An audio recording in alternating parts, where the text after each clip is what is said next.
하나님의 구원의 은혜는 선물입니다. 그래서 그것을 수동적인 구원이라고 그래요.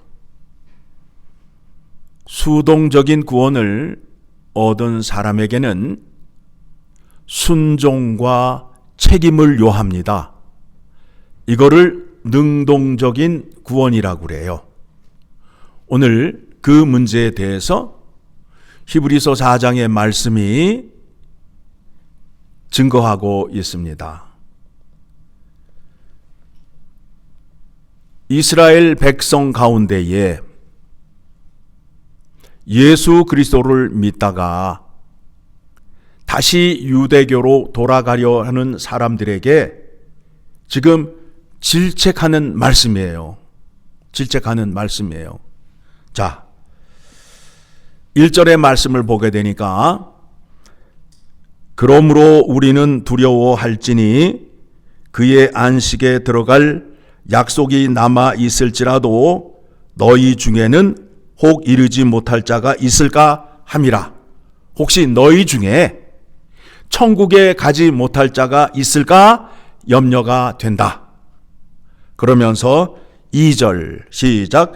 그들과 같이 우리도 복음 전함을 받은 자이나 들은 바 그 말씀이 그에게 유익하지 못한 것은 듣는 자가 믿음과 결부시키지 아니함이라.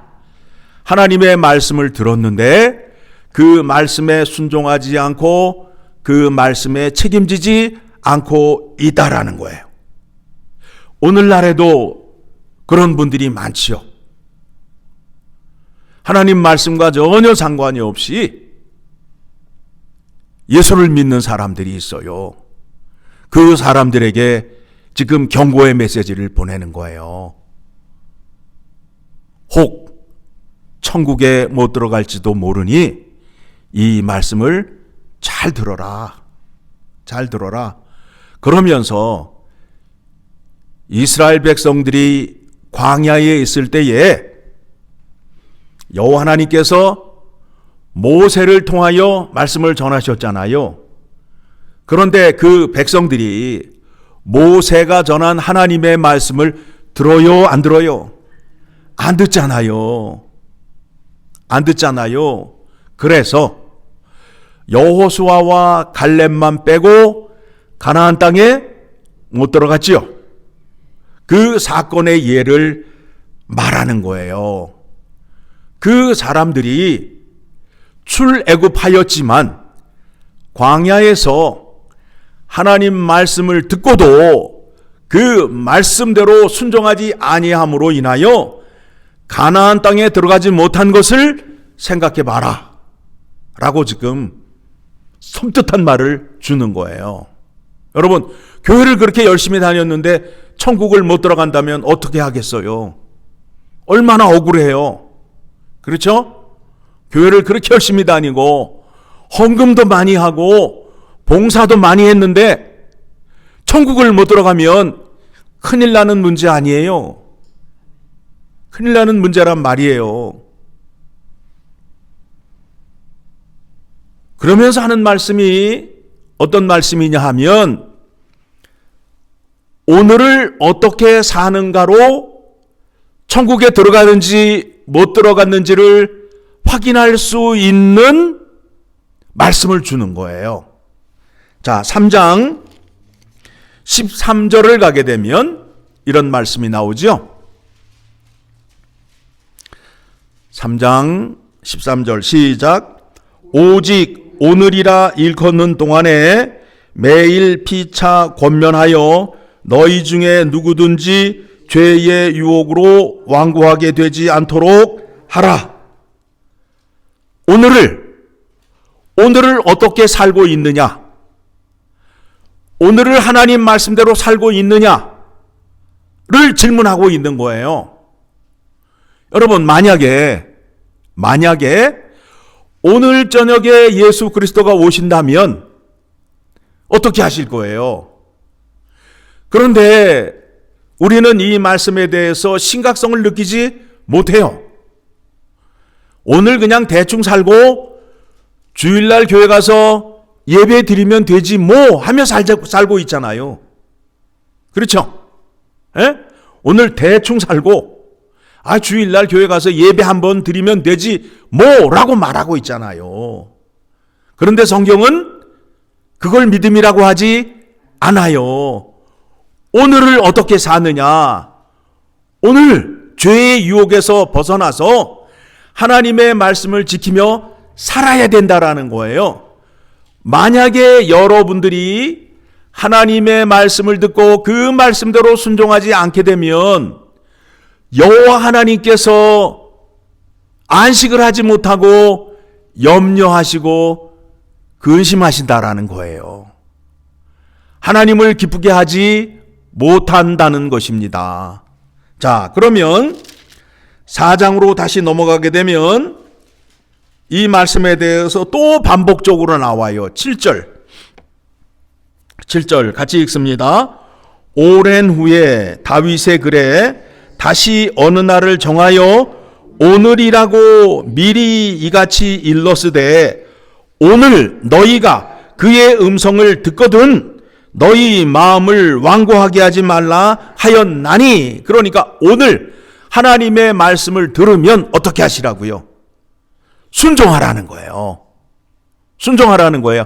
오늘 하나님의 말씀을 듣고 그 말씀대로 순종하라는 거예요. 순종하라는 거예요. 그런데 우리는 이 말씀을 깨닫지 못함으로 인해서 다시 한번 말씀드리게 되면 오늘은 대충 사는 거야. 그리고 언제 가서 예배 드리면 돼?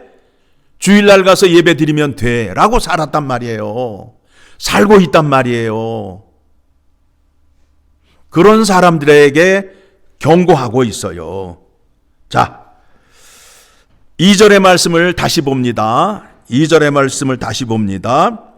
그들과 같이 우리도 복음 전함을 받은 자이나 들은 바 그 말씀이 그들에게 유익하지 못한 것은 듣는 자가 믿음과 결부시키지 아니함이라. 말씀은 듣긴 들었는데 그 말씀대로 행함이 없어요. 그러면 행함이 없는 믿음은 산 믿음이다, 죽은 믿음이다. 죽은 믿음이라는 거예요. 죽은 믿음이라는 거예요. 하나님의 말씀을 들었는데 그 말씀대로 행하지 않는 사람은 그 믿음 자체가 죽었다라는 거예요. 이런 말씀을 교회에서 전하게 되면 듣는 사람들이 깜짝 놀라죠. 내가 그동안 교회를 다녔는데 교회를 다닌 게 얼만데 내가 구원을 못 받았어? 라고 생각할 수 있어요. 그런데 성경은 뭐라고 말하느냐 하면 행함이 없는 믿음은 믿음 자체가 죽은 것이다 라고 말하고 있어요. 섬뜩하죠? 자, 찾아드릴게요. 자, 야고보서 히브리서 다음에 가게 되면 2장 17절. 자, 같이 읽습니다. 이와 같이 행함이 없는 믿음은 그 자체가 죽은 것이라. 어떤 사람은 말하기를 너는 믿음이 있고 나는 행함이 있으니 행함이 없는 내 믿음을 내게 보이라. 나는 행함으로 내 믿음을 내게 보이리라 하니라. 그러니까 너희가 주여 주여 하는데 아버지의 뜻대로 행하는 것을 나에게 보여달라는 거예요. 그런데 주님께서 하시는 말씀이 뭐예요? 주여 주여 하는 데마다 다 천국에 들어가지 못한다. 내 아버지의 뜻대로 행하는 자라야 들어간다는 거예요. 그렇죠? 그러면서 19절을 가게 되면 마귀가 하나님의 말씀을 잘 알아요, 몰라요? 잘 알아요. 하나님을 찬양해요, 찬양하지 않아요? 찬양해요. 그런데 마귀의 결정적인 하나가 있다고. 뭐예요? 말씀에 순종하지 않아. 마귀는 하나님 말씀에 순종하지 않아요. 예수님이 고을을 가시게 되면 제일 먼저 나오는 자가 누구냐 하면 귀신 들린 자 마귀가 나와요. 하나님의 아들 예수라고 그러면서 찬양을 한다고요. 그렇게 마귀들도 떠든대요. 19절, 내가 하나님은 한 분이신 줄을 믿느냐? 잘하는도다. 귀신들도 믿고 떠느니라. 아하, 허탄한 사람아, 행함이 없는 믿음이 헛것인 줄을 알고자 하느냐라고 말씀하고 있어요. 행함이 없는 믿음은 믿음 자체가 죽은 것이다. 자, 요한 1서로 갑니다. 요한 1서 2장 3절 같이 읽습니다. 우리가 그의 계명을 지키면 이로써 우리가 그를 아는 줄로 알 것이요, 그를 아노라 하고 그의 계명을 지키지 아니하는 자는 거짓말하는 자요, 진리가 그 속에 있지 아니하되. 주여 열심히 하는데 하나님의 계명을 알지도 못하고 지키지도 않아. 그러면 그 사람 안에는 뭐가 없다는 거예요? 진리가 없다는 거예요. 진리가 누구예요? 예수 그리스도가 없다라는 거예요. 무서운 얘기죠? 무서운 얘기예요. 지금 교회가, 이 땅에 세워진 교회가 이 말씀을 듣고 심각하게 고민해야 돼요. 하나님을 믿는데, 예수 그리스도를 믿는데 성경적인 믿음을 갖는 것이 아니라 자기의 생각과 자기의 주관으로 하나님을 믿고 있다고요. 자기의 사고, 자기의 생각으로 하나님을 믿고 있어요. 그래서 누가 뭐라면 나는 하나님을 그렇게 생각하지 않아 라고 말한다고요. 자기가 생각하는 하나님을 주장을 해요. 그런데 그 믿음은 진짜가 아니에요. 성경이 이렇게 증언을 하고 있잖아요. 다시 본문으로 돌아가게 되면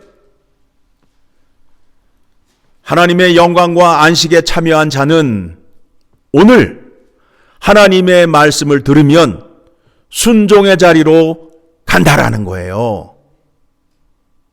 그런데 많은 사람들이 오늘 하나님의 말씀을 듣고 순종하는 자리로 가지 않아요. 자, 확인해 드립니다. 어디를 보시느냐 하면 시편 95편을 가게 되면 다윗의 시에 이와 같은 말씀이 나옵니다. 7절의 말씀 같이 읽어 내려갑니다. 그는 우리의 하나님이시오, 우리는 그가 기르시는 백성이며 그의 손이 돌보시는 양이기 때문이라. 너희가 오늘 그의 음성을 듣거든, 오늘 하나님의 말씀을 듣거든, 하나님의 말씀이 생각나거든 어떻게 하라고요? 미루라고요? 지금 그대로 행하라고요? 행하라는 거예요. 이스라엘 백성들이 그렇게 안 했어요. 그래서 8절 시작. 너희는 무리바에서와 같이 또 광야의 마사에서 지냈던 날과 같이 너희 마음을 완악하게 하지 말지어다. 그때에 너희 조상들이 내게 행한 일을 보고서 나를 시험하고 조사하였도다. 내가 40년 동안 그 세대로 말미암아 근심하여 이르기를 그들은 마음이 미혹된 백성이라 내 길을 알지 못한다 하였도다. 그러므로 내가 노하여 맹세하기를 그들은 내 안식에 들어오지 못하리라 하였도다. 그들은 여호와의 길을 알지 못하였대요. 여호와 하나님의 말씀을 알지 못하였대요. 하나님의 말씀에는 능력이 있어요. 순종을 하시게 되면, 그 말씀에 순종을 하시게 되면 그 말씀의 능력이 12절 다시 본문으로 돌아오셔서 시작. 하나님의 말씀은 살아있고 활력이 있어 좌우의 날선 어떤 검보다도 예리하여 혼과 영과 및 관절과 골수를 찔러 쪼개기까지 하며 또 마음의 생각과 뜻을 판단하나니, 하나님께서 이렇게 주장하신다라는 거예요. 뼛속까지 하나님의 능력으로 주장하실 수 있다라는 거예요. 감찰하실 수 있다라는 거예요. 그렇죠? 그러면서 고난을 당한 백성들에게 위로의 말씀을 주시면서 예수 그리스도가 영원한 대제사장이 되신다. 이스라엘 백성들에게는 레위 지파 허리에서 나온 아론의 자손을 통하여 대제사장을 삼았지만 우리는 멜기세덱의 반차를 따른 영원한 대제사장 예수 그리스도가 계심으로 인하여 그분이 하나님 편에서도 일을 하시지만 우리 편에서도 일을 하신다. 왜 그렇게 하실 수 있느냐 하면 그분이 사람으로 이 땅에 오셔서 고난과 환난과 육체의 아픔을 당하여 보셨기 때문에 우리의 육신의 연약함을 알므로 인하여 우리를 동정해 주신다라는 거예요. 나도 그때 그렇게 당하고 아파봤는데 그게 참 어려운 거야 라고 예수님이 이해하실 수 있다라는 거예요. 그러므로 인해서 하나님 아버지께 말씀할 때에 우리 편에 서서 나의 변호인이 되어서 말씀해 주심으로 인하여 내가 하나님 아버지 앞으로 나아가는데 부족함이 없게 해 주시겠다라는 거예요. 15절 같이 읽습니다. 우리에게 있는 대제사장은 우리의 연약함을 동정하지 못하실 리가 아니요 모든 일에 우리와 똑같이 시험을 받으신 이로되 죄는 없으시니라. 그렇죠? 자, 그러면 예수 그리스도와 함께 예수 그리스도와 연합된 믿음을 갖게 되면 예수 그리스도가 우리를 어디로 인도한다고요? 하나님 아버지 앞으로 인도한다라는 거예요. 그래서 16절 시작. 그러므로 우리는 긍휼하심을 받고 때를 따라 돕는 은혜를 얻기 위하여 은혜 보좌 앞에 담대히 나아갈 것이니라. 예수 그리스도 때문에 우리가 하나님 아버지 앞에 담대히 나아감으로 인하여 아버지 앞에 나아가 아버지에게 당당히 구할 수 있게 된다라는 거예요. 그렇죠? 아버지 앞에 나아가서 우리의 아버지는 부자예요. 그렇죠? 충만하셔요. 능력을 갖고 계셔요. 자, 다시 요한일서로 갑니다. 요한일서 3장 21절 같이 읽습니다. 사랑하는 자들아, 만일 우리 마음이 우리를 책망할 것이 없으면 하나님 앞에서 담대함을 얻고 무엇이든지 구하는 바를 그에게서 받나니 이는 우리가 그의 계명을 지키고 그 앞에서 기뻐하시는 것을 행함이라. 그렇죠? 그가 기뻐하시는 것이 무엇이냐면 23절 시작. 그의 계명은 이것이니 곧 그 아들 예수 그리스도의 이름을 믿고 그가 우리에게 주신 계명대로 서로 사랑할 것이라. 그의 계명을 지키는 자는 주 안에 거하고 주는 그의 안에 거하시나니 우리에게 주신 성령으로 말미암아 그가 우리 안에 거하시는 줄을 우리가 아느니라. 우리가 계명을 지킬 때에 누가 함께 일을 하신다고요? 예수 그리스도가. 예수 그리스도는 이 땅에 오셔서 모든 고난과 모든 환난과 육체의 아픔과 사람들에게 조롱과 순환과 배신을 당하셨던 모든 것을 다 이기신 분이에요. 그렇죠? 그래서 예수 그리스도가 주시는 그 능력을 우리가 받게 되면 우리가 어떤 사람에게 뭐 시험 들을 만한 얘기를 듣는다 할지라도 우리는 시험에 빠진다, 안 빠진다? 안 빠진다 이거예요. 안 빠진다 이거예요. 왜 예수 믿는 사람들이 왜 시험에 빠진다고 그래요? 왜 교회를 가면 시험에 든다고 얘기를 해요? 그렇지 않아요. 주기도문에 나오잖아요. 시험에 빠지지 않게 하여 주시고 시험에 들지 않게 하여 주시고 악에 빠지지 않게 하여 주시옵소서. 누구에게 기도해요? 하나님 아버지에게. 우리를 시험에 들지 않고 악에 빠지지 않게 하기 위하여 누구를 보내주신 거예요? 예수 그리스도를 보내주신 거 아니에요. 예수 그리스도와 함께 하게 되면 시험에 들지 않아요. 예수 그리스도가 모든 고난과 환난을 다 이기신 그 승리의 능력을 우리에게 주심으로 인하여 우리는 세상이 뭐라 한다 할지라도 흔들리지 않아요. 굳건한 더 위에 설 수 있게 된다라는 거예요. 그렇죠? 지금 흔들리고 있는 히브리 사람들에게 이 말씀을 전하고 있는 거 아니에요. 너희에게는 누가 있다? 너희에겐 누가 있다? 예수 그리스도가 있다. 그러니 흔들리지 말라. 흔들리지 말라. 간곡히 얘기하잖아요. 다시 돌아갑니다. 4장 14절 시작. 그러므로 우리에게 큰 대제사장이 계시니 승천하시니 곧 하나님의 아들 예수시라. 우리가 믿는 도리를 굳게 잡을지어다. 우리에게 누가 있다고요? 예수 그리스도가 계시잖아요. 그러니까 그 분만 붙잡게 되면 모든 문제가 해결이 된다라는 거예요. 그 분의 은혜와 능력을 공급받음으로 인하여 이 땅에서 있는 모든 문제를 다 해결할 수 있게 된다라는 겁니다.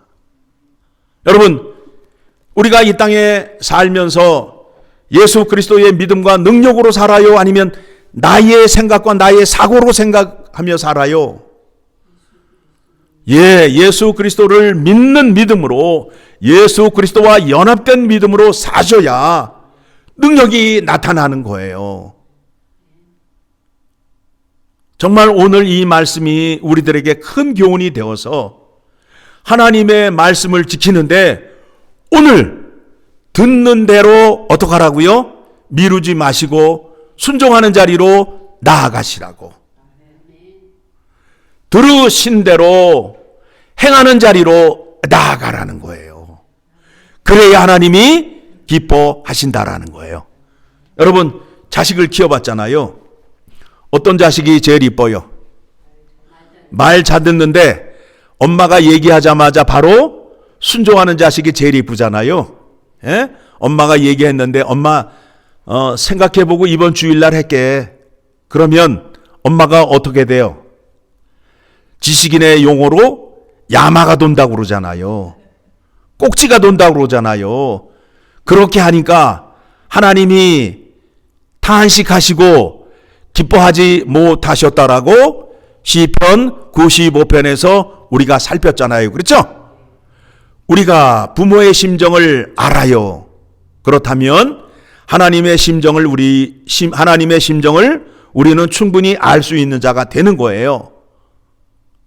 하나님의 말씀을 듣는 대로 순종하는 자리로 나아가시고 생각나는 대로 행하는 자리로 나아가시게 되면 하나님의 영광과 하나님의 안식, 하나님이 함께해 주심으로 인하여 하나님의 은혜와 평강이 함께함으로 인하여 이 땅에 사시는 동안 염려하거나 걱정하거나 근심할 필요가 없다라는 거예요. 그렇죠? 그러면 여러분들이 생각할 때에 그 믿는 사람들은 걱정 안 해도 되느냐? 아니에요. 그렇지 않아요. 우리도 믿는 사람들도 근심이 있어요. 자, 한 군데 소개해드리고 말씀 마칩니다. 고린도후서 7장을 가게 되면 고린도후서 7장 10절을 가게 되면 근심의 두 가지가 있어요. 근심의 두 가지 종류가 있어요.